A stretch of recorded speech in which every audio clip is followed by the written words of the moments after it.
sebelumnya mohon maaf Pak kehadiran kita, yaitu yang pertama adalah maafnya adalah karena tidak komunikasi dulu. Karena apa itu teman yang biasa kesini itu kebetulan nggak bisa hadir karena ada pekerjaan yang harus diselesaikan, sehingga kemarin sudah kita kontak itu langsung aja Pak nanti sana itu sudah biasanya ya mungkin Pak Joko itu melihat situasi normal itu tiap hari itu tidak ada tutupnya gitu. Nah, terus saya minta nomor teleponnya tuh Bapak katanya nggak punya. Mungkin udah HP-nya ganti gimana. Nah, ini yang untuk pertama. Yang kedua kalinya ya kita ya walaupun situasi pandemi masih tetap kita bersilaturahmi. Tujuan kita sini selain itu juga ada tujuan dari ini, kebetulan kita ini dari LPM di Desa Cemani. Ini program udah lama Pak kita rencanakan ke sini karena terkendala Pak Jokonya itu karena yang tahu di sini Pak Joko. Tapi karena program lama lah sampai yaitu ada kejadian pandemi ini baru ini kita laksanakan ini. Dan juga tadi saya agak kaget loh kok sepi gitu. Katanya Pak Joko sana rame Pak, kunjungan juga banyak lah, mungkin waktu normal. Nah, terus tadi ada saya tanya ibu yang ada di sana itu ke dalam memang Pak, mungkin itu ngitan terus mungkin ngaler gede. Kebetulan adiknya itu tujuan kita sini adalah memang ngangsu ilmu katanya dengan pengolahan sampah, karena di tempat kami itu juga sampah menjadi masalah. Lah itu mestinya kalau situasi normal itu yang perlu kita angsu ilmunya itu proses pengolahannya, peralatannya dan biayanya itu yang rencana kita angsu pada jenengan. Nah ini karena situasi seperti ini ya mungkin Bapak bisa asmane sinten Pak? Pak Saryono. Oh Pak Saryono nggih. Bapak Giono niki Bu Indrat, niki Pak Mukhtar. Semua LPMD niki. Nggih. Oh. Ini kirang 3 niki. Berarti kirang 3. Nika Pak Wake, nika Mas Marjoko, Pak Sigit kali Pak Budi ini. Ini adalah sudah lama kita programkan. Nah itu mungkin Bapak bisa menjelaskan nanti langkah-langkah, karena kita pun juga di tempat kita ada bundes, ada bundesnya. Nah mungkin kita nanti bisa paling tidak memberikan masukan pada bundes untuk pengolahan sampah gitu. Mungkin itu dulu dari saya, mungkin dari Bapak yang lainnya ada tambahan. Monggo silakan. Itu tujuan kita.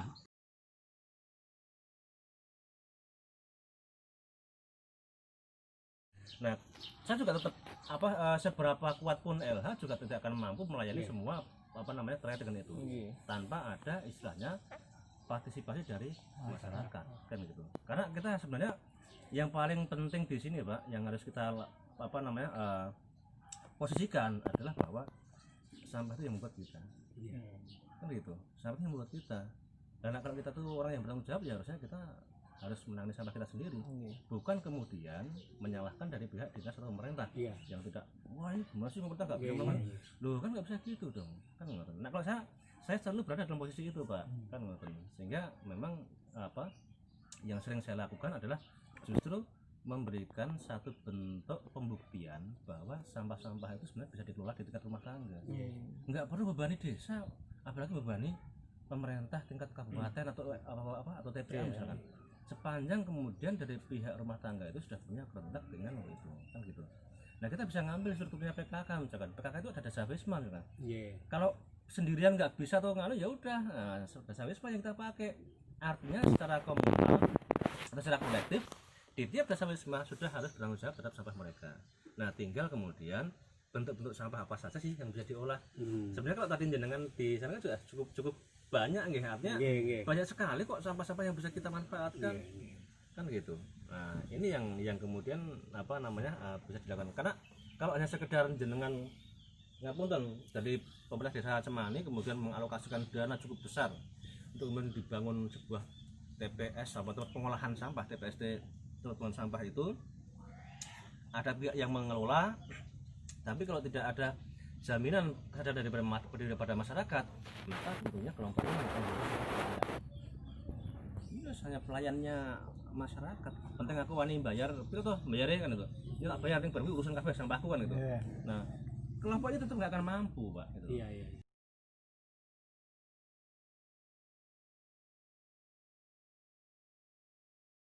Juga. Nah, ini kan aneka bahan pempes. Jadi pempes itu nanti bisa dibikin keranjang habis pakai itu, habis pakai. Terus nanti yang kalau covernya pempes itu bisa dibikin sendal. Ya, sendal balita, sendal dewasa. Pokoknya itu. Terus ini kalau ini jadi kolor pempes. Kolor. Ya, ini kan kolor pempes nih. Oh, ini. Nah, ini jadi dihilangkan dulu kan bau. Nah, itu yang untuk residunya itu nanti masuknya di polybag, Bu. Itu sebagai penggunaan untuk polybag bernutrisi. Jadi yang ada kotorannya itu nanti kan justru bisa mengganti nutrisi tanaman kan begitu. Dan kita nggak perlu istilahnya nggak perlu harus dibedah, nggak perlu. Masukin aja di dalam polybag, terus kemudian taruh tutup tanah. Pempes masuk lagi, tanah lagi kan itu berlapis-lapis gitu. Nah, nanti kan bahannya ini mengurai. Kok ditumpuk tanah itu terus nanti lama-lama tidak akan bisa terurai, Bu. Itu tidak akan bisa terurai. Yang kita bicarakan tadi kan pemanfaatan limbahnya kan begitu. Jadi bukan kalau untuk penguraiannya belum bisa. Belum bisa, itu nggak bisa diurai, Bu. Itu Bu jenisnya kayak gitu. Makanya. Iya gitu. Tapi minimal dengan seperti itu kan kita sudah bisa memanfaatkan. Gitu. Mengurangi ya, mengurangi dulu ya. Ini apa? Ini kan nanti untuk ini. Oh ini tempe. Oh. Istilah apa? Iya. Jadi, nah ini kan namanya batu candi. Batu candi. Nah, ini namanya batu cantik. Batu candi dari sampah plastik. Batu cantik. Iya. Ini saya kan juara 3 provinsi, Pak, atas temuan batu cantik ini. Nah, kelebihannya, Pak Amit ya. Kelebihannya dibanding dengan batu candi yang kayak gini. Jangan lihat bedanya. Luwih gilap, luwih hani. Nggih. Kalau yang batu candi, ini kita kalau setelah dipasang harus di-coating. Kita biar mengkilap, biar tidak tumbuh lumut kan begitu. Nah, terus kemudian dicat hitam. Ini kan saya cat hitam. Ini luntur, pernah luntur saya cat lagi kan begitu. Nah, tapi kalau kita memakai ini, nggak perlu di-coating, nggak perlu dicat. Ini sudah warna alami kan gitu. Nah, kelebihannya itu. Jadi kita nggak perlu biaya perawatan dari ini. Pemanfaat penggunaan batu ini untuk tahan apinya gimana? Untuk tahan api ini langsung tahan api, Pak, karena ini sudah cukup padat. Jadi kan misalkan ini pakai kayak gini misalkan, paling kalau taruh di luar kan kena panas matahari misalkan, meleleh kan. Kalau khawatiran jenengan itu karena panas matahari, panas matahari saat ini nggak bisa melelehkan paving ini. Lebih panas, perlu panas yang lebih tinggi untuk bisa melelehkan ini. Jadi kalau hanya sekedar dipasang di luar, Anda khawatir untuk melelehkan panas matahari, saya jamin tidak. Kalau Anda khawatir ini kemudian kena lumut, saya jawab tidak. Merekatkan Iya. Merekatkan ini nempel Ya, ini. pasir, semen. Oh, kalau ini semen. Tetap semen. Kalau ini pasir. Ini Ini kan portable, Pak. Oh iya. Jadi Anda bisa bongkar pasang. Jadi misalkan Anda bosan, ya udah pindah aja ya, diambilin aja, dipindah di lokasi lain bisa. Gitu. Nah, di selaku tidak rusak. Kilo lebih ya ini. Ini 3 kilo, Pak. Oh 3 kilo. Iya. Kayak gini butuh plastik berapa, Pak? 3 kilo, Pak. 3 kilo. Kalau dari yang ini, Pak. Tapi itu tipis sih biasanya, Yohan. Kenapa nih? Kalau Kalau pempes itu pempes, loh. oh. Jadi ya, ada unsur sendiri Apa ya? Iya kan. Iya. di ruang tamu. Satu paving itu 3 kilo plastik. Satu Pak. Nggih, Oh, ini. Ada nggih. Paving. Dan sekarang bayangkan 3 kilo itu berapa Ya, plastiknya ya. jadinya itu. Dan itu tidak mungkin luntur. Batu cantiknya juga tidak mungkin. Karena sifat plastiknya semuanya itu warnanya kan jadi hitam dasarnya. Iya. Oh, ngoten niku mah. Iki satu Api nanti. jangan dicium. Neng ya ora mampu kok. Mboten, ini sudah steril kok. Yang ini itu loh. Yang tadi Dewasa. Ini dari kresek. Oh, ya. Dililitkan Nggih. terus dipanasi. Nggih. Nah, ini jadi plastik kresek sehingga menimbulkan tekstur yang cukup natural dan Bagus banget. Nggih. Berarti ini Ini dipanasi. dibentuk atau ya salah aja nih? Ini anu ini kan kawat ini. Kawat. Mengikuti kawat. Oh, Kawat. kawat. Terus dililiti plastik, biasanya dipanasi. Nggih. Terus ininya atasnya Kalau ini aksesoris apa aksesoris Bu nanti bisa beli di jadi, apa, jadi. itu tinggal nanti pasangnya. Oh itu.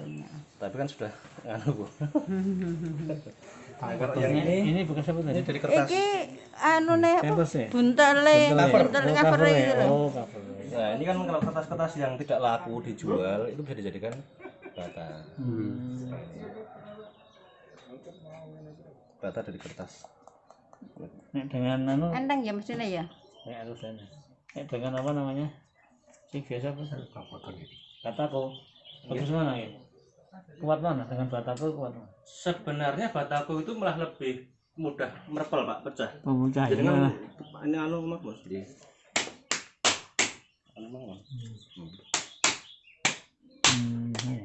Enggak seperti partikel kayu itu ya, Pak? Enggak. Jadi lama-lama enggak? Enggak. Ini jadinya kertas sembarang kertas ini. Sembarang kertas bisa. Sembarang kertas. Tidak harus kertas putih atau enggak. Justru kita memanfaatkan kertas yang tidak laku dijual. Oh iya, Yang black, yang kardus, yang bungkus rokok. Nah, apa ya luar konteks sebenarnya kan itu.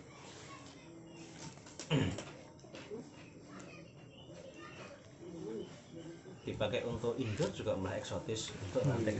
Tetapi untuk plastik-plastik yang lain seperti botol dan sebagainya itu juga bisa digunakan tuh. Bisa. Pembeliannya saya sarankan itu nanti mah nggak cukup ya. Oh, lebih murah, harganya lebih mahal Iya gitu. loh, itu 1 kilo botol berapa? 3.000. Mending didol botol Pak. Mungkin rasa ngolah rara kosong ya Pak. Iya, didol botol atau kalau mau diolah ya cacah plastik kan. Nggih. Iya.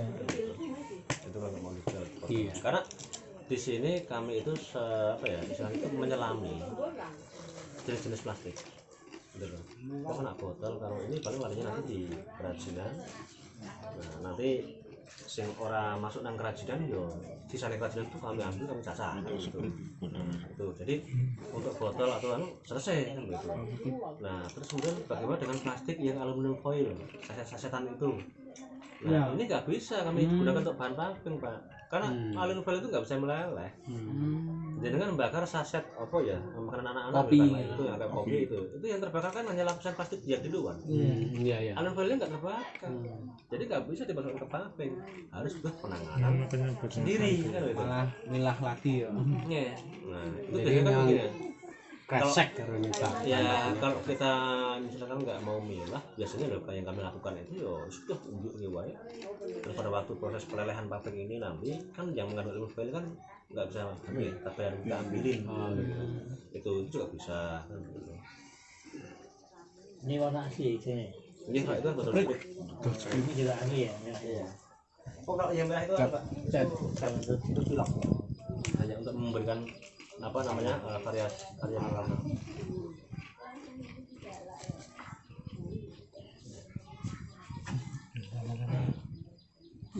Nanti ada acara minggu. Ya, hanya nanti juga BUMDes Mas. Kalau memang kerjasama. Ini yang perlu itu adalah tempat pembuatan penampungan sampah itu tempatnya. Hanya sehari butuh 120 kilo kan kudu numpuk sik sakmono sik lagi proses. Proses. Ya rasa nanti sakmono meh proses kan Bisa. Begini ini kan dari jelantah. Jelantah digambarkan jadikan Jelantah. ya Sabun. sabun penghilang noda Pak. Ampuh Pak itu. Sabun apa? Penghilang Sabun noda. penghilang noda.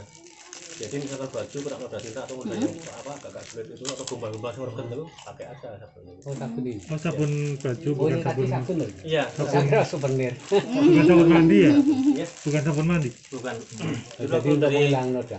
atau dari Papua datang tempat kami kan dari Jayapura itu kan tempat kami sudah 3 kali itu jadi Pemprov Jayapura itu tanya di Papua sana minyak jelas jadikan apa ya dibuang di sungai di hutan kan wah pencemaran jangan apa Pak ini di sini minyak jelas sudah dijadikan sebagai sabun penghilang noda hitam wah diborong kabeh sabun padahal penghilang noda hitam itu bukan noda hitam wajah Itu udah tua. hitam kompreng wajah enak ditambah aja aku putih nyemengnya loh ya. Tapi saya pernah nyoba tak untuk cuci muka. Keset. Iya kan saya kan kulit wajah saya kan berminyak, tapi untuk cuci muka. Langsung keset ya Mas. Gua rada membuger ya. Ya jelatah kan bergoreng kan nggak tahu jelatah itu dari mana ada. Berapa ini? Berapa? Itu kita jualnya 5.000-an Bu. Nah itu nanti kan kos produksi kita kalau mau itu nanti paling sekitar 3.000-an. Kalau kue efek kemasan yang lebih bagus nanti bisa paling hanya 3.500 lah. Kita prosesnya gimana tuh dari jelantah? Wah itu paling sederhana banget lah ya. Itu Isa rupanya sapi ya? itu nanti ada apa bukan warna tapi itu nanti ada proses kimia ketika minyak jelantah dicampur dengan beberapa bahan kita itu nanti terus kemudian ditunggu selama beberapa waktu enggak dalam waktu 1 hari beberapa mungkin sampai 1 minggu Bu. Nah itu nanti warnanya berubah. Ini eksperimen sendiri. Kalau pertama minyak banyu tadi. Tapi jelantah itu kan ada hitam. Nah kalau pertama nanti itu jadinya seperti ini Bu. Ya ngono. Kayak gini. Ya kena lumrah ya niki. Nah itu jelantah sih. Ya. Itu tapi nanti kalau kemudian ini kan dulu kan iya. Nah kita tunggu agak waktu agak lama jangan diaduk dulu. Nah itu jadinya bisa jadi putih putih semua ya. Kan saya saya kira untuk souvenir pemadamnya tadi. untuk badannya Apa ditempel ning nggon kulkas apa nih? Lihat. Sudah habis kan di toko bangunan kan banyak. Tapi campur. Oke, terus nanti kita tambahi dengan yang pengen apa sih? Pengen pengharum atau pengen warna? Bisa. Timbal warna. Jangan misalkan habis bebek goreng misalkan. Heeh. Kadang pakai sabun, kadang udah bisa rampung. Pakai aja sabun ini. Saya jamin langsung kesep dan hilang bau amis ikannya. Jadi untuk peralatan rumah tangga juga bisa. Terus kalau peralatan rumah tangga memakainya tinggal digosok kayak apa? Iya. Gitu. Ya dikom banyu Bu, terus pakai yang ada terus dikom sedikit terus mungkin pakai gumbal gitu. Pakai gumbal. Jadi misalkan wajan ya, silitnya wajan ya. Iya. Itu tidak langsung digosok. Itu jok mobil saya aja itu yang susah dibersihin terus tak pakai ini bis langsung ngotok apa noda-nodanya itu pakai air tapi ya Ngorok sak kulitnya apa oli itu kan kadang kan oli bekas kan udah nggak berdodanya ngotot terus Oli tempel ke. nang jok niku ngotot oli ngoten niku Kulitnya terus ganti. maksudnya ganti mobilnya ya. Tanpa pewangi ya. tanpa wangi itu natural Pak. Saya kira souvenir tadi. Nah, Souvenir ya. Saya souvenir dari dari plastik tadi.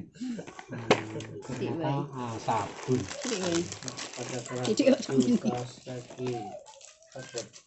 Ini produksian sini juga. Iya. Nah, ini tak pakai untuk yang jok mobil kita. Kita lihat jok mobil yang di sini warnanya kusam. Motor. Bagian ini kulit tangan kembali kesep. wah. Dari Tunggal sabun sirih dong. Sabun siri, konjane sabun siri. Mungkin gini, orang Papua gini dia beli. Nah, ini ya. Itu kan langsung itunya itu kan langsung ngetek. Gini sarapan sih.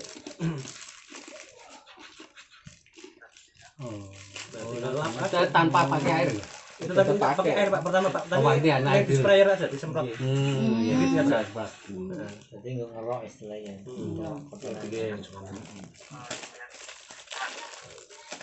Nah, ini gitu. Bisa. Wah, cocok. Ini ngomong body Joko malah. Bodine sing dikeluar. Ya niki nangkepe itu tadi dikesek itu tadi. Ngono lho. Jadi tinggal wicek ngendi. Nanti kan jualnya ke konsumen kan 5.000 itu, Bu. Nanti jadi kita kan 3.500. Terus kan pihak yang pemasar kan sudah dapat untung 1.200. Nah modalnya nanti kita pakai demo Bu. Jadi ibu-ibu suruh membawa gombal yang paling reget atau opolah kan gitu. Nah terus kita udah coba kan di situ. Nah ternyata dari hasil itu ya sangat kelihatan kan. Nah dengan begitu kan maka mereka akan lebih percaya. Iya, nek ndak demo ndak. Oh iya, tenan ora. Itu. Saya jamin Bu tetap akan apa istilahnya bagus untuk pemilihan ini. Di minyak jelantah merah Bu. Buang nggak celak di Salah buat iya. Terus itu nanti hati-hati Pak karena salah masukinnya itu bisa meledak Pak. Iya. Sedapinya itu yang bahaya. Makanya kalau saya seringnya kan kalau ada mau praktek ya ramuan harus dari saya nggak mau resiko karena itu kan kalau juga kena tangan kan panas gatal. Nah, saya juga harus sedia cokak bagi anak kan peserta pelatihan dulu pernah di sana kan nggak tahu kan putih kan air putih kan loh dikrone opo tiga nyampur malah nganu nang tangan terus merah kan nganu bener terus juga cokak terus nganu nah ini pakai cokak dulu ya cokak. jadi pelatihannya harus pakai itu handphone. Nah sebenarnya kan tinggal sama saja Bu ini adalah peluang gitu loh. Ini adalah peluang tinggal kita mau berada di sisi mana. Kalau misalkan di sisi kemudian bahwa US kita mengajari ibu untuk bikin sabun aja biar kita bikin jelantahnya dikumpulin dibikin sabun sendiri dipakai sendiri untuk di rumah tangga ya enggak apa-apa selesai di situ artinya penggunaan produk dipakai untuk mereka sendiri yang memiliki limbah atau memiliki sampah begitu. Tapi kalau mau diangkat ke yang ekonomis maka yang terjadi prosesnya adalah transaksi ibu-ibu dibeli minyak jelantahnya nah kan gitu kumpulin aja nanti kita beli 3.000 per liter misalkan atau 4.000 per liter gitu. Nah terus kemudian kita produksi jadi sabun dan nanti kemudian kita bisa jual sabun ini ke mereka itu juga bisa kan begitu. Nah maka tinggal kita di sini posisinya lebih kepada pemberdayaannya agar mereka mau menangani sampah itu sendiri atau harus ada klaster di mana ada kelompok satelit yang kemudian akan memproduksi itu dan memanfaatkan sampah-sampah rumah tangga yang nanti produknya juga akan kita kembalikan kepada mereka tapi dalam bentuk dijual kan begitu. Pilihan ada di panjangan kan begitu. Ini hanyalah apa namanya misalnya semacam referensi untuk kita mencari tahu format-format yang tepat yang nanti akan bisa kita laksanakan mau ke ranah ekonomisnya atau ke pemberdayaan sosialnya karena sangat susah untuk kemudian bahkan ketika mereka itu sudah tahu manfaatnya pun juga malas kan begitu. Yang terjadi seperti itu. Nah makanya daripada seperti itu yang kita butuhkan adalah sebuah kelompok pegiat ini. Sehingga kelompok pegiat ini genre-nya kemana? Apa hanya genre sosial atau genre ekonomis kan begitu. Kalau genre ekonomis pun masih ada dua pertanyaan lagi. Ini didanai oleh siapa modalnya? Apakah oleh desa menjadi usaha desa atau ya swadaya? Nah kelompok mandiri mereka itu nanti begitu. Dengan kemudian bekerjasama dengan pihak desa untuk pemasarannya bisa kan? Lalu kemudian gampangannya gini aja lah Pak Lurah misalkan kontak terhadap masalah ini bikin kampanye kan itu. Nah apa sabun jelantah untuk rakyat misalkan gitu beli sabun tuh dia Pak Lurah beli sabun enggak per rumah 3 loro gitu. Dari anggaran desa dia beli sabun gitu. Yang dibeli dari apa masyarakat itu terus digratiskan kepada warga sabunnya. Apa uang desa itu kan ada yang digunakan untuk hibah sosial untuk masyarakat nggak boleh uang tapi kan barang salah kita di mana nggak ada. Nah ini untuk mempromosikan kelompok ini tadi Pak Lurah ngambil komitmen itu dan kur 5.000 kan lurus 10.000 kan berarti kan mengkira 10.000 per rumah kan gitu. Nah tapi setelah itu ketika konsumen merasakan manfaatnya maka kemudian mereka akan transaksi dengan entah lewat desa atau langsung kelompok itu sendiri tinggal mengatur mekanismenya ini Pak. Jadi ini juga bisa diproduksi secara massal dan sudah ada pangsa pasarnya. Enggak mungkin wong nang omah butuh sabun. Iya ya. Yes. Nah ini seandainya ini selain dari untuk apa yaitu menghilangkan noda-noda seandainya ini diproduk untuk sabun mandi, Nggak ini boleh, Pak. tidak bisa. Nggak boleh. Ini tinggal beri apa yaitu Iya. aroma aja terus bisa. Nggak boleh. Jadi tidak bisa. Nggak boleh. Sing genah, sing Udah genah. kabeh Iya, nggak apa. sing genah ning Semarang Pak Yulares. Soalnya banyu ngono kan diaduskan lunyu terus. Saya kemarin sebenarnya biasa aja Pak, ini tak tambah minyak zaitun aja udah wangi, udah bagus, Nah, iya, boleh kan, dan- sebenarnya kan gitu, tapi tetap nggak bisa karena ini adalah limbah. Iya. Bahan pokok kita adalah limbah loh. Nggih, Nah, limbah jadi kargo limbah. apa-apa. nggak boleh. 450 gula. Tapi kan Iya, yang iya, namanya khusus. sabun cuci itu kan, tiap hari juga ibu pasti nyuci kan Bu ya. Iya. Wah, aku nyuci baju ya nyuci apa istilahnya wajan gitu, nah, kan gitu. Pangsa pasar terbuka dan nggak jauh-jauh, hanya di wilayah kita Pak.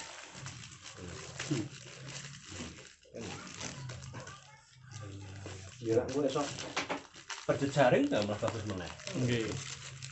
Akhirnya yang terjadi adalah Anda kekurangan sampah malah.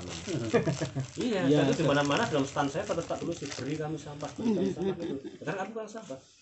Kemarin pada waktu HPSN di Boyolali, ada pilotan sampah di Boyolali ulang tahun kemarin, kumpulkan semua di Pendopo, jadi event besar itu stand saya tak tulis beri kami sampah gede banget. Terus saya minta Pak Kepala Dinas pada waktu sambutan ngomongin anak saya itu kekurangan sampah. Iya, tak salah seperti itu. Karena kalau sudah meranah ke industri atau produksi, pasti tetap kekurangan. Kurang. Iya, Se- iya. Sehari harus 120. Terus itu untuk pabrik yang di sana itu nanti kira-kira jalannya nunggu apa itu? Saya ini yang jelas terkendala terkait dengan persoalan status Pak. Ya, status ini masalah ini sudah dicabut atau belum sebetulnya. Karena kami sendiri masih di zona merah Pak masalahnya. Benar Pak, kami di zona merah Pak. Ya, Pak. Iya memang. Karena persoalannya itu kan satu orang di satu kecamatan kena aja sudah kami di Iya, zona merah masalahnya itu yang membuat kita jadi akhirnya kan malah was-was dulu tuh. Tapi kan kalau saya sendiri sebenarnya kan berprinsip hidup harus berlanjut. Oke, orang ini memang sudah di skenario mereka bikin penjara untuk kita kok. Jadi Gitu. yaitu mangkraknya kan kita tadi di sana ada lihat apa bahan-bahan baku yang ini berarti mangkraknya itu setelah pandemi ini ya. Ya gara-gara pandemi. Oh itu jadi kan apa bekas Efeknya.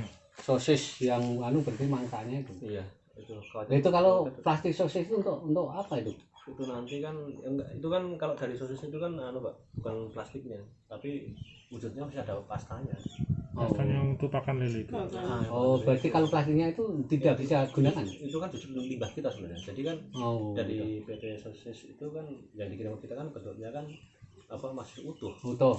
Cuman karena kemasannya sablonannya kurang Nggak bagus, jadi nggak layak gerincek, jual. atau sedikit gerincek kan gitu. Iya. Nah, sebenarnya itu masih layak konsumsi. Oh, Itu. berarti bukan expired ya? Bukan barang expired. Itu produksi tiap hari.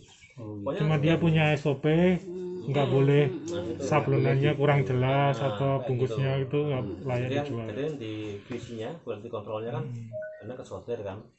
Nah terus saya juga minta 1 hari pokoknya harus benar dikirim ke sini. Saya nggak mau ditunda karena kalau ditunda nanti akan Busuk. busuk kan begitu. Makanya kalau di sana fresh, makanya baunya ya bau apa ya, bau bumbu. Iya masih gitu. masih Itu nanti kan nantinya kan juga bahkan lele. Nah terus yang di plastiknya itu nanti kan sebelahnya tadi kan ada cerobong kayak gitu. Lah itu nanti kan kita lelehkan di situ. Nah Halo? kemudian timbal Halo, Kalinya. nah, tembaga nah itu ada dijual kiloan. Oh iya. Itu tidak bisa kita gunakan untuk paving Pak karena bahannya beda itu. Itu jenisnya hampir PVC. PVC itu dia nggak bisa meleleh. Nggak bisa diurai. Dia main melinting. Botol apa ya, Coca-Cola, Aqua dan sebagainya itu di labelnya itu bukan plastik. Itu jenisnya PVC. Oh yang di apa label labelnya itu. Labelnya itu. VJ. Coba aja. Makanya kalau di apa suruh buangin itunya dikletekin semua, dibuang sendiri. gitu. Karena itu nggak bisa meleleh Mas. Kita coba aja dengan kalau nggak percaya nanti apa kalau ada botol Aqua atau botol Coca-Cola itu labelnya Plastiknya, jadi potong terus jangan bakar. Dia nggak meleleh. Tapi Melinting mengerut terus asapnya hitam.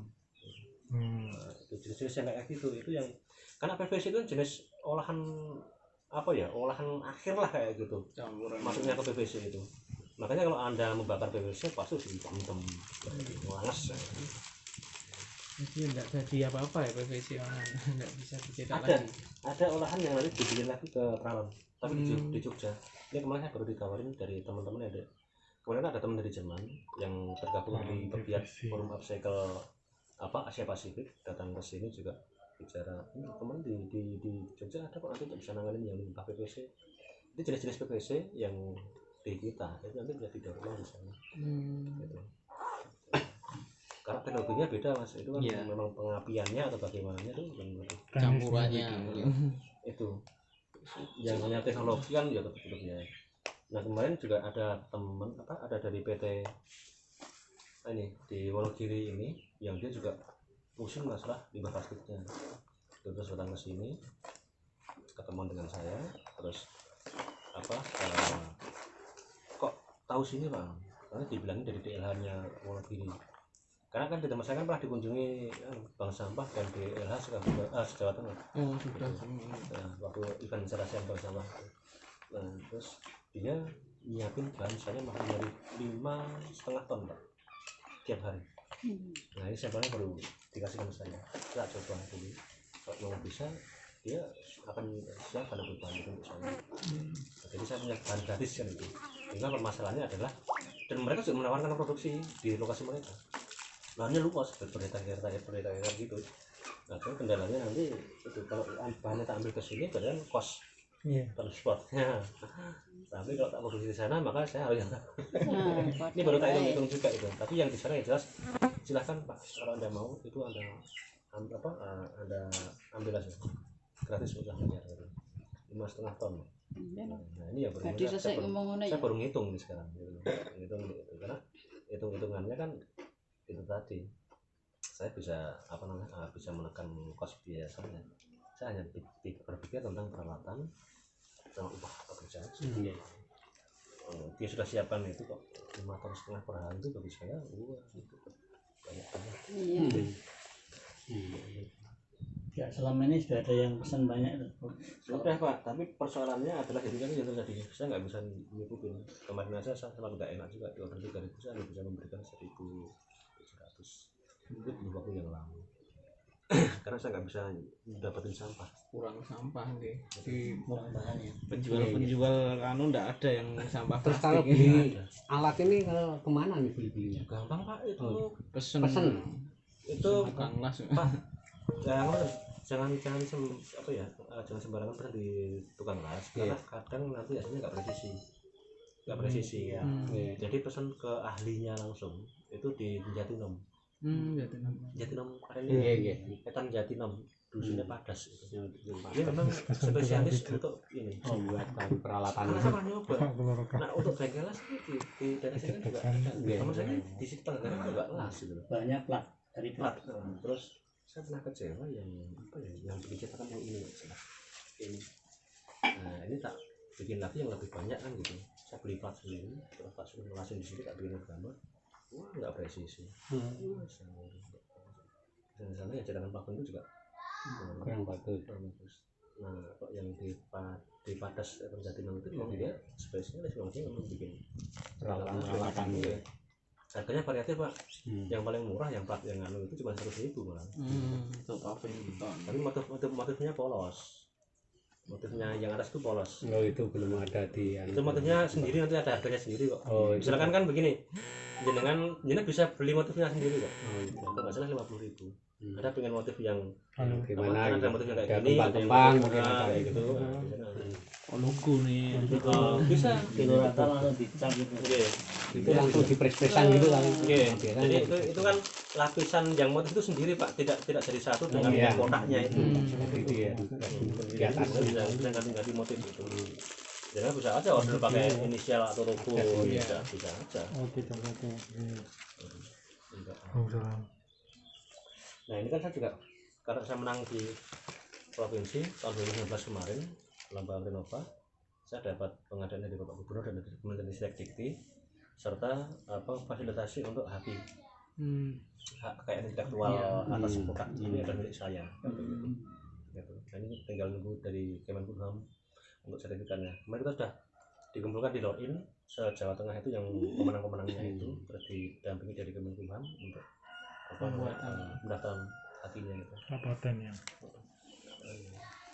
Termasuk industri rumah tangga ya. Sama Pak, itu kita ternyata kemarin diarahin, saya kan punya beberapa produk Pak, ada ini, ada itu, ada bata yang ukuran 10-20 itu. Terus saya kan karena saya kan menangnya di provinsi kan temuan batu cantik gitu loh. Nah terus kemarin kan waktu saya mengajukan judul batu cantik ternyata tidak diperbolehkan dari Kementerian Hukum HAM. Nah kamu nanti yang kamu judulnya batu cantik, maka nanti kalau kamu punya produk lain yang metodenya sama, kamu harus ngurus lagi lakinya kan begitu. Nah makanya jadi Kementerian Hukum HAM itu menyarankan yang dipatenkan itu bukan produknya, tapi metodenya. Metodenya. Jadi ketika metodenya keluar itu adalah seperti ini, ini ya udah, ini tetap milik Anda gitu. Haknya ada di Anda kan begitu. Jadi saya lebih bebas mau tak bikin kaligrafi misalkan atau mungkin lebih besar lembaganya, nggak perlu saya nggak lupa daftarin majukan lagi tapi tidak karena produknya yang sama. Iya, itu jadi arahan dari Kementerian HAM. Jadi yang dipatenkan di saya itu adalah metode, bukan produk hasilnya. Baru cantiknya ini cuman itu seperti itu. Kok harus dipres itu cairannya itu lebih banyak dari ini gitu loh Mas? Ya, dari berapa kilo? Tapi kan sudah cair. Setelah itu dipadatkan, dipres. Ini mungkin ya dipres sampai tinggal 6 cm. Tapi nanti kalau kelebihan gitu ada lebar nanti kan bisa dimasukkan lagi. Nanti kan tinggal wis rampung disisir. Terus masukkan ke itu. Jadi sebenarnya kalau saya sampaikan ini adalah zero waste. Zero waste itu dalam arti produk dalam sampah ini ketika rusak ini jadi apa? Kita tidak memiliki plastik tok yang ngumpul. Iya, karena kan dibalik kan dibakar lagi kan terus cair lagi buat dicetak lagi kan itu. Ya.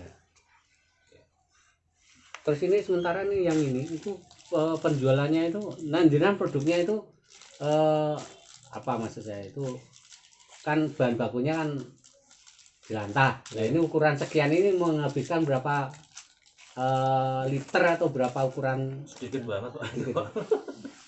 1 liter itu sudah dapat sabun banyak. Oh gitu ya.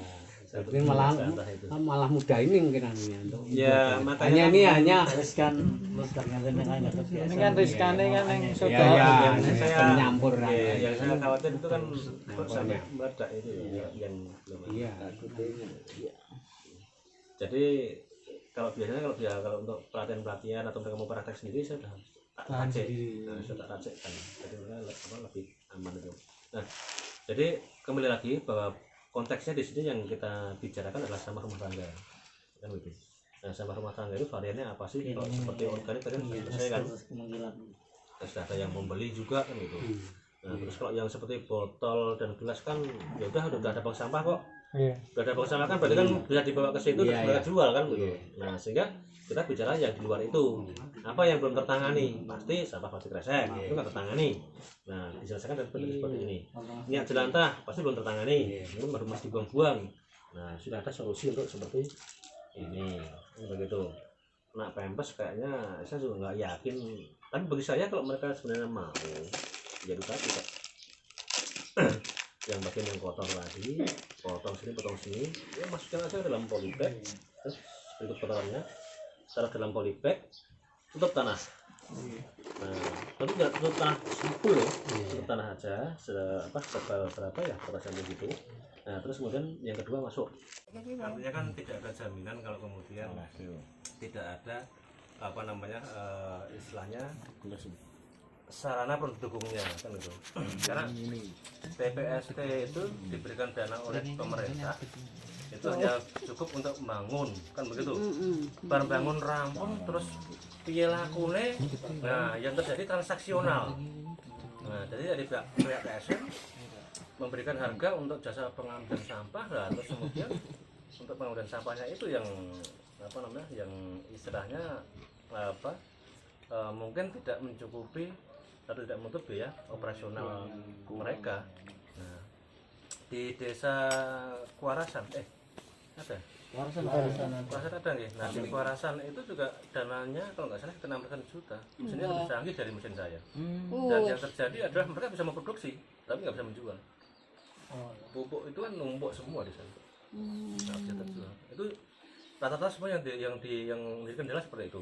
Semua fokusnya pada pupuk karena sampah organik memang sampah yang terbesar gitu secara kuantitas. Rumah Ya, tangganya banyak. mereka dari pemerintah itu apa ya istilahnya ngambil praktisnya aja karena ini sampahnya yang paling besar ya ini yang harus ditangani paling utama sehingga peralatan yang masuk pun peralatannya penyacah organik, obat pupuk kayak gitu. Padahal kalau bagi saya pernah agak menolak juga itu karena begini. Menurut saya, Kalian mau Pak Mas? pupuk organik itu memang pupuk ya sampah organik itu memang sampah yang terbesar jumlahnya. Sedang tak mau. Nah, tapi sebenarnya paling mudah penanganannya, kan gitu. Sampah organik itu nggak perlu dibawa ke TPS kok. Nggih. Itu bisa di rumah tangga kok. Ke potnya masing-masing ya.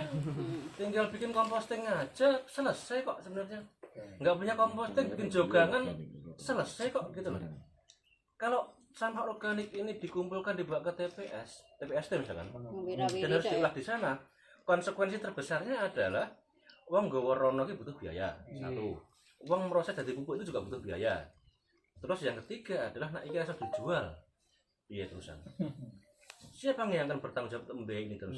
Lama-kelamaan nggak bisa. Nggak ada yang menjamin bahwa pupuk Anda itu nanti bisa laku kok. Dan ini saya bicara objektif. Saya ambil contoh gini. Ada satu desa yang kemudian mencoba mengambil istilahnya inisiatif untuk membantu itu. Jadi dia memberikan subsidi kepada pengelola sampah. Pupuknya tak tuku nih. Nah, jadi dibeli oleh desa pupuknya itu. Setelah dibeli oleh desa, kemudian dibagikan kepada petani pupuknya. Saya nggak tahu dibagikan gratis atau disuruh bayar berapa, saya nggak tahu itu. Tapi yang jelas ada subsidi dari desa untuk itu. 1 tahun dia menghabiskan anggaran 40 juta hanya untuk membeli pupuknya itu. Nah, terus tahun kedua angkat tangan. Desa sudah angkat tangan. Terus nggak berani lagi. Nah, itu saja desa yang berusaha untuk membantu itu. Kalau ini tidak ditemukan, nggak ketemu dulu jalannya, ya maka yang terjadi tadi, Pak. Gitu. Itu yang organik itu. Nah, kita ngambil contoh yang yang sering kali memang pemerintah itu ini aja yang harus ditangani lebih dahulu ini aja kan gitu. Tapi tidak ada sebuah solusi untuk bagaimana menjamin pupuk itu kemudian bisa berputar. Saya nggak tahu di Cemani itu sudah semi perkotaan itu, dia sudah bukan di situ, sehingga kayaknya untuk ini iya mau masakan kemana gitu deh. Saya aja di sini banyak petani aja sulit kok mereka nggak mau. Siapa petani yang mau menggunakan pupuk organik? Nggak ada Pak. Petani itu semua dikejar untuk instan, yang digunakan yang kimia. Mereka nggak mau resiko, apalagi kalau di sini sebagian besar petaninya adalah petani penggarap, petani penyewa. 1 tahun, 2 tahun nyewa tanah, suruh pakai organik ya mereka nggak panen gitu loh, nggak bisa Pak. Nah ini yang kemudian yang istilahnya tidak ditangkap oleh pemerintah. Atau misalkan begini aja, jadi LH misalkan, ya udah ada berapa TPS tak beli ini semua untuk pertamanan kota, mereka juga butuh pupuk kok, gitu loh. Kenapa kemudian tidak bersama dengan teman-teman yang membuat pupuk ada di sampah ini? Ini LH harusnya punya kompetensi untuk itu. Nah, menyalurkan, memitrakan kita kepada dinas yang memang punya kebutuhan real, begitu. Nah, kalau kemudian kita dijuluki harus ketemu dengan konsumen petani, berat Pak. Teman-teman saya di sini itu yang olah pupuk itu semua petani, dan mereka juga berani.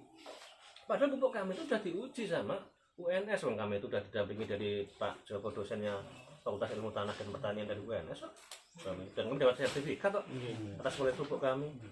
Kemarin staf ahli dari Bupati Garut 4 orang datang ke sini juga melihat komposisi kami di sertifikat lab kami bagus kualitasnya. Uang kami bikin pupuk itu aja biayanya Rp1.000 per kilo. Yang tak jual 1.000 saja juga nggak laku kok. Bener. Ya memang kendalanya itu pemasaran. Terus ini di lingkungan kita di Cemani itu juga sebenarnya ada istilahnya PKK itu mendirikan bank sampah. Ya. Terus pengelolaan sampah itu memang itu sudah dipilah-pilah. Nah kebetulan kan untuk sampah yang non organik itu sendiri, yang organik sendiri itu sudah diberi alat seperti bak sampah itu, tapi ada terus nanti diberi obat, ada pupuk cair dan yang enggak cair. Iya, yang komposting ya. Iya, betul, di komposting ya. Nah itulah. Sementara karena pandemi ini berhenti. Nah ini repotnya, sehingga praktek belum dilaksanakan sudah ketemu pandemi. Nah itu, nah, terus mangkrak sekarang. Bahkan tadinya semangatnya ibu-ibu luar biasa. Bahkan ibu-ibu tuh yang kan tempat saya itu kalau pembelian sampah itu tiap hari Selasa minggu kedua dari sore itu sampai ibu-ibu yang kanan kiri itu mencari sampah. Latih jalan-jalan diambil karena dijual. Itu semangat luar biasa lah. Setelah pandemi ini mangkrak lagi. Nah, ini yang menjadi kendala kita.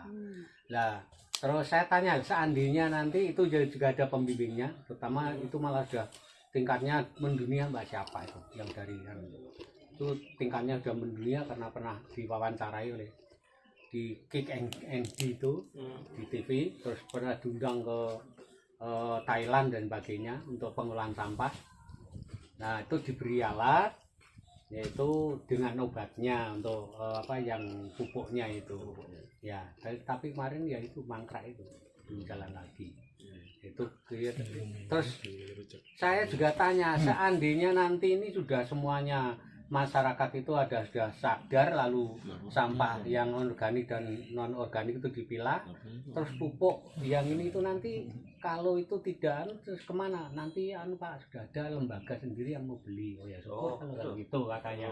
Jadi udah nanti jangan khawatir, tidak akan laku gitu. Jadi apakah itu yang cair maupun non cair ya udah, tapi harapannya hasil pupuk itu ya untuk dipasukkan ke pot itu, jadi untuk tanaman-tanaman hias, tanaman sayuran itu harapannya itu. Jadi jangan jaga nanti kalau umpama ini enggak terus dijual ke itu jadi itu pengalaman di lingkungan kita. Ya karena memang kan Mbak, karena untuk pengolahan sampah itu mendaur ulang sampah itu pasti kan harus mencari manfaat. Iya.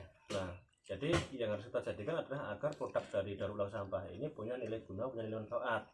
Artinya dengan seperti itu maka kita nggak harus berpikir ini kemudian harus dijual dan sebagainya, kan dikelola sendiri.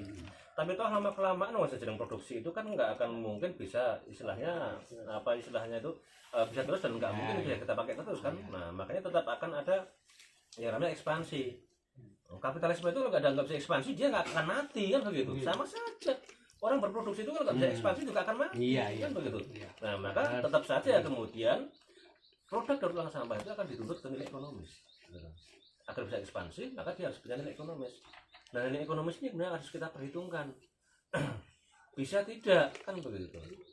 Nah contohnya seperti ini punya nilai guna, punya nilai manfaat, didorong ke nilai ekonomis bisa. Kalau ini bisa Pak, ini bisa gitu. Nah tapi bagaimana dengan misalkan yang saya sampaikan tadi polybag bernutrisi itu dan di dalamnya ada pampers itu punya nilai guna, punya nilai manfaat, tapi punya nilai ekonomis enggak bisa. Orang nggak mau beli polybag yang sini pampers, nggak mau. Saya udah coba kok gitu loh.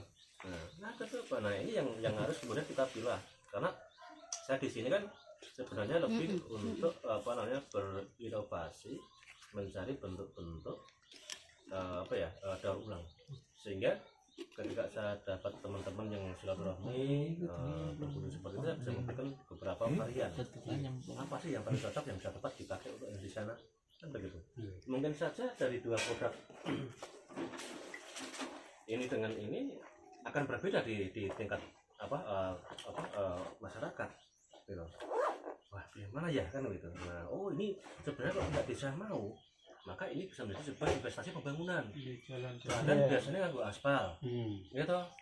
Aspal 3 tahun, kadang-kadang 3 tahun mesti sudah bolong-bolong, kan begitu. Engkau nak aspal itu nak nutup sing bolong ini misalnya aku jadi aspal oleh kabeh.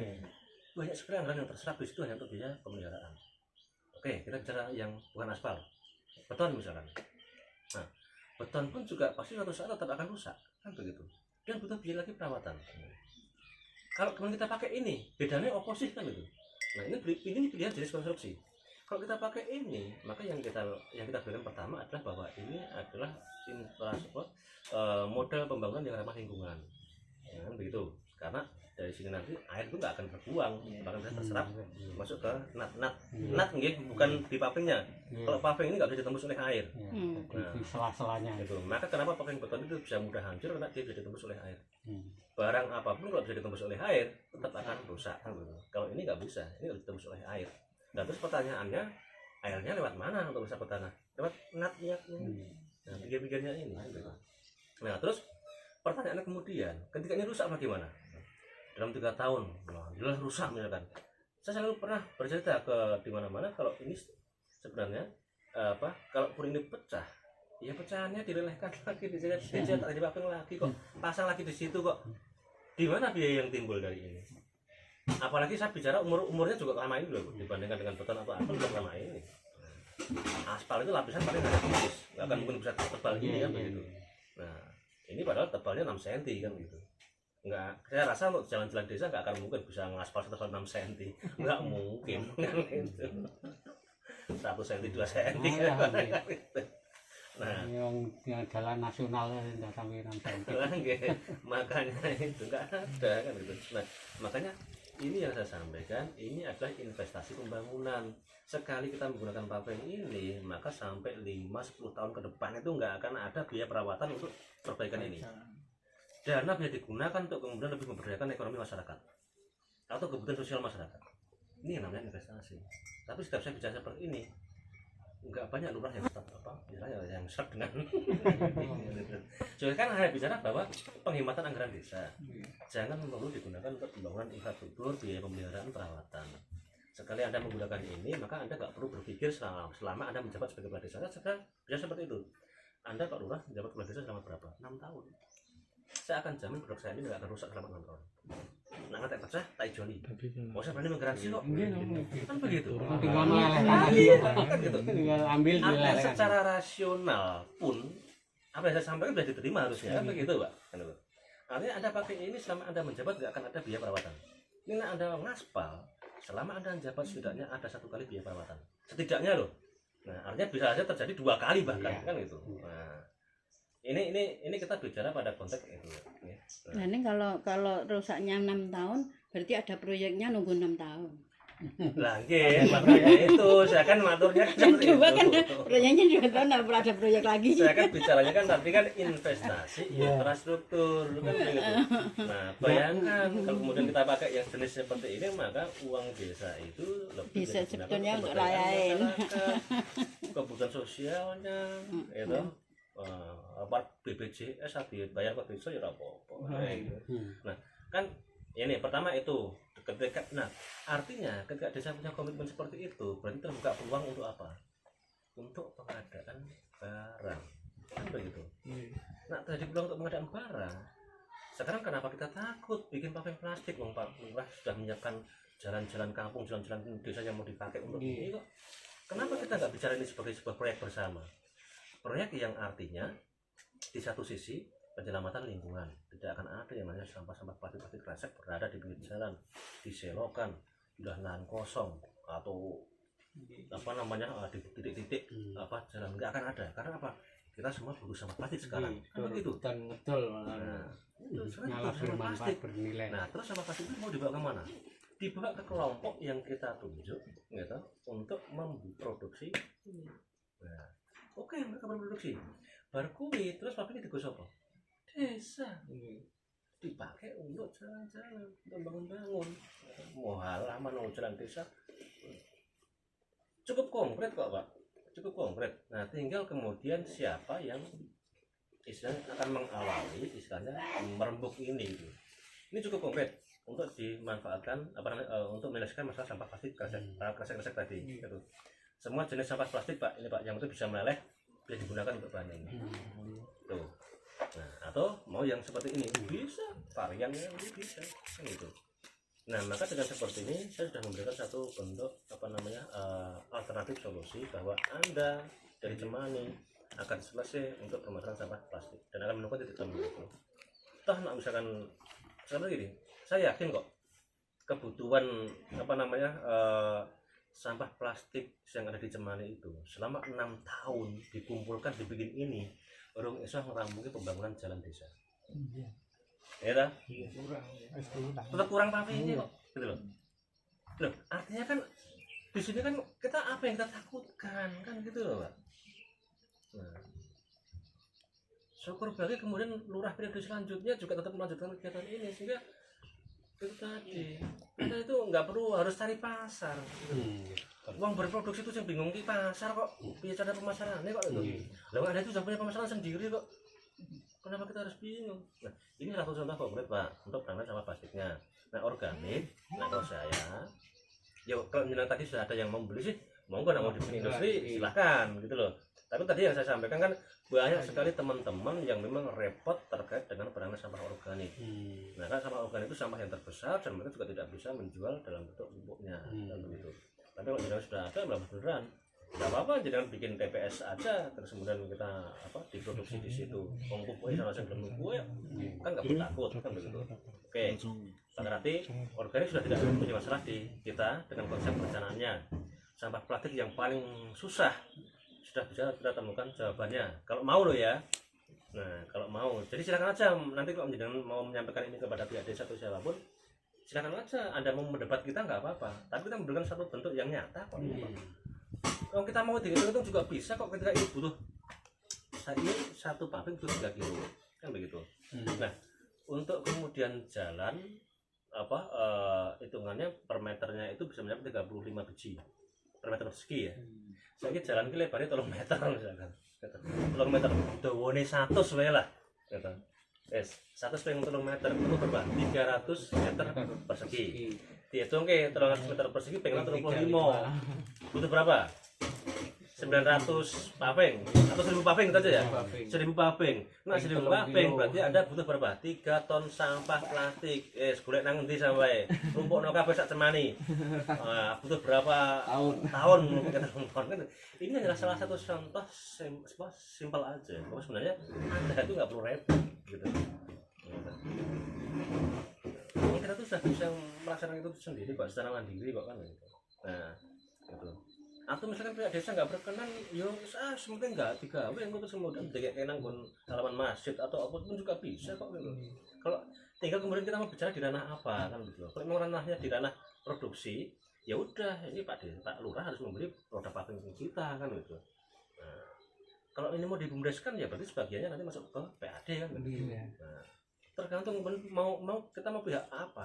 Ini mau dikomersilkan dengan bumdesnya oleh pihak desa atau ada kelompok masyarakat yang mandiri untuk menangani ini yang nanti dijual di desa juga bisa. Tapi saya rasa kita perlu ada sebuah MOU untuk MOU yang memastikan posisi antara masyarakat yang ada di rumah sebagai sumber sampah, kelompok yang ada yang memproduksi ini apakah ini kelompok diberi dana oleh desa dalam bentuk BUMDes misalnya desa atau ini kelompok mandiri yang di masyarakat dengan bank sampahnya misalkan ya kan seperti itu. Nah terus kemudian pihak desa yang menjamin bahwa nanti akan menggunakan itu. Terus ini kalau harga jualnya berapa ini? Harga jualnya saya 5.000 ya. 5.000 nih, tapi biasa itu 2.750 sampai 3.000 an itu. Tapi Ya, saya berani tapi kan, banding. ya, kan Mau jalan banting-banting aja. ya, ini jelas. Anti lumut juga ya. Nanti buat Pak, di sana kan ada yang 3 tahun itu pasang di sana nggak ada tumbuh lumut di situ, nggak ada. Contoh yang udah dipasang ada di Ada di sana, tapi di dekat pendopo itu 3 tahun. 3 tahun lebih Pak, saya sudah mengawali ini dari tahun 2017. Kemarin. Itu nggak ada tumbuh lumut, nggak ada meleleh karena panas, nggak ada aus Karena terus gerusan dan terus-terusan. 3 kilo. Standarnya ya ukuran 6 cm ini ya. Ini 6 cm kita pakai standar 6 cm. Saya jual 5.000. Pertimbangannya adalah upah pekerja. Iya, iya. Satu paving ini tak bayar Rp2.000. Terus saya beli sampahnya itu untuk 3 kilo itu kan 1 kilonya 2.100. 1 kilonya 700, maka saya butuh 2.100 kan untuk 3 kilo. Jadi kos saya sudah 4.100 di sini. Nah, tak jual 5.000, saya dapat untung Rp900. Hitungannya kan itu. Tapi di tempat dengan di Cemani misalkan sampah itu sebenarnya nggak punya nilai Pak. Sama kita butuhkan itu sebenarnya nggak punya nilai. Kenapa saya sebut nggak punya nilai? Itu karena pemulung nggak akan pernah mau ngambil sampah dengan jenis yang kita butuhkan ini. Iya. Pemulung itu hanya maunya ngambil yang botol, yang gelas, plastik kresek, tidak mau disingkiri. Jadi dengan cermati aja pemulung, nggak pernah mau ngambil sampah jenis seperti itu. Bank sampah, saya nggak tahu dengan mau menerima sampah jenis itu atau tidak, karena rata-rata bank sampah saya keliling di Botolan. area Surakarta di bank sampah ya, bahkan sampai Banyumas pun nggak ada bank sampah yang mau menerima sampah plastik kresek. Karena apa? Mereka itu nanti kalau pengumpul juga nggak mau membeli. Kalaupun ada pengumpul yang mau membeli, rata-rata mereka meminta pilahkan dulu, entah warnanya, entah bahannya. Biaya milah regane sampah larang milah kok. Siapa yang mau? Makanya pengumpul rosok nggak mau membeli, kan itu loh. Nah artinya di sini saya sampaikan lagi bahwa sampah ini nggak punya nilai yang jadi seperti itu, kan itu. Nah artinya ketika kemudian di depan jenengan dicemani itu, mau serenet aja nih, ya wis langsung penting apa omahmu resik itu aja lah, wis kan begitu. Tinggal kumpulin aja, setelah berikan kepada entah itu yati kelompok mandiri atau apa namanya unit usaha desa, berikan aja lah kan itu. Nah maka dengan seperti itu Anda bisa menurunkan juga harga jual ini, kan begitu. Untuk warga kita jual dengan harga Rp3.000, untuk desa kita jual dengan harga Rp4.000. Untuk desa tetap Rp5.000 plus pajak soalnya. Loh, iya toh. Iya. Bisa berjalan Pak. Ya ini dari segi terus yang kita perlukan kalau kita membuat produk ini itu peralatannya. Peralatannya murah Pak. Peralatannya murah. Untuk cetakan paving itu yang seperti saya yang plat tebal itu 250.000. 250.000 itu untuk cetak paving, dan satu orang pekerja itu butuh 8 plat cetak untuk bisa terus pindah. Iya, untuk bisa terus berproduksi gitu loh. Jadi biasanya itu 4 masuk proses lagi, yang 4 yang belum, dan ini 4 yang ini sudah matang, yang tadi sudah bisa dilepas gitu. Nah, jadi proses pembuatannya itu dalam 1 hari dia bisa 60 paving. Satu orang bekerja dan 8 alat cetak, maka itu dapat upah 120.000 pekerjanya. Dan itu harus diolesi apa enggak? Maksudnya biar enggak lengket di alat cetaknya. Dulu tuh kami juga pertama itu waktu kita eksperimen juga bingung Mas. Pertama itu lengket ya. Iya, tukang di tanah itu ternyata lengket dan nggak bisa dilepas, dibungkus sampai akhirnya rusak. Rugi saya. Pertama itu saya ngurusak peralatan. Terus sudah itu gimana biar bisa lepas. Terus kemudian kami gunakan pakai abu. Abu skam ini loh. Nah tadi apa di cetakannya itu tak kasih abu skam. Nah terus itu tak tuangin lelehannya itu bisa dilepas. Tapi ternyata ketika paving itu dalam kondisi kering, gitu, nempel, kelihatan kayak jamur-jamur kayak gitu, nggak cantik nanti. Gitu. Yes, tak ganti lagi, tak olesin pakai ini Pak, oli tugas. Oli tugas itu. Nah, kita oli tugas, kasih oli tugas itu Bang. Gampang, lepasnya gampang. Cuman kendalanya adalah olinya nggak bisa hilang. Tetap licin. Iya, puas, pusing lah. Jadi beberapa kali eksperimen Pak itu Pak. Terus akhirnya apa namanya kita kembali lagi pakai abu dulu, terus 3 kali pakai abu, dan yang kali yang keempat itu nggak pakai abu, itu bisa lepas sendiri. Dan ternyata sekarang alat itu sudah sudah sering dipakai, bisa lepas sendiri, nggak perlu harus nggak perlu diolesin dan sebagainya. Nah itu sudah bisa sendiri. Itu yang terjadi pengalaman kami yang untuk waktu produksi itu. Gitu. Nah jadi butuhnya Anda hanyalah alat cetak itu. Harganya kalau hitungan saya tadi adalah idealnya satu orang bekerja itu dengan 8 alat cetak dia bisa menghasilkan 60 paving, maka berarti dia sebenarnya sudah bisa menyelesaikan sampah 180 kilo. Gitu? Itu hitungannya. Nah sampah dicemani untuk jenis sampah kresek itu kemudian hitung aja. Nah misalkan 200 kilo per hari, ya hanya butuh satu orang bekerja kan untuk menyelesaikan sampah di Semanggi, kan begitu. Nah 400 kilo ya berarti tinggal tambahin aja. Nah 2 orang bekerja berarti harus butuh 16 alat cetak kan begitu. Nah itu alat cetaknya Pak. Nah terus kemudian peralatan apa lagi yang dibutuhkan selain itu? Apa sih stream itu Pak? Untuk membakarnya. Ya pembakarannya itu sebetulnya itu dapat stream itu sama kemudian ya sekop lah untuk nanti ngaduk dan ngambilin itu di dunia ketuangan. Kemudian alat press tambal ban itu. Itu jadi saat cetak paving harus ada satu ada sedikit press. Jadi idealnya nanti untuk 8 alat cetak berarti butuh 4. Itu. Karena kan gantian kan pakai gantian kan gitu. Berapa lama untuk mendinginkan? Mendinginkannya itu sebenarnya lumayan sih Pak, itu ada sekitar 10 sampai 15 menit. Kalau saya cenderung gini aja, yang penting kan itu nanti kan setelah dipres dimasukkan ke air, yang penting dalam 5 menit atau 10 menit sudah bisa kita lepas, tapi nanti pakunya masukkan lagi di sini. Nah, kemudian plastik itu kan masih benarnya ringan, jadi kalau ditaruh di dalam air pasti akan ngambang kan gitu. Nah di tempat saya nyilem gitu loh, karena apa, ada tambahan abu batu di sini. Abu batu ini memang kita gunakan dalam fungsi untuk memberikan tekanan massa bendanya gitu. Khawatirnya kalau kemudian paving ini kalau tanpa abu batu dipasang di jalan gitu, air curah air hujan tinggi menggenang, akan ngambang kan gitu. Nah maka kemudian kita pakai abu batu.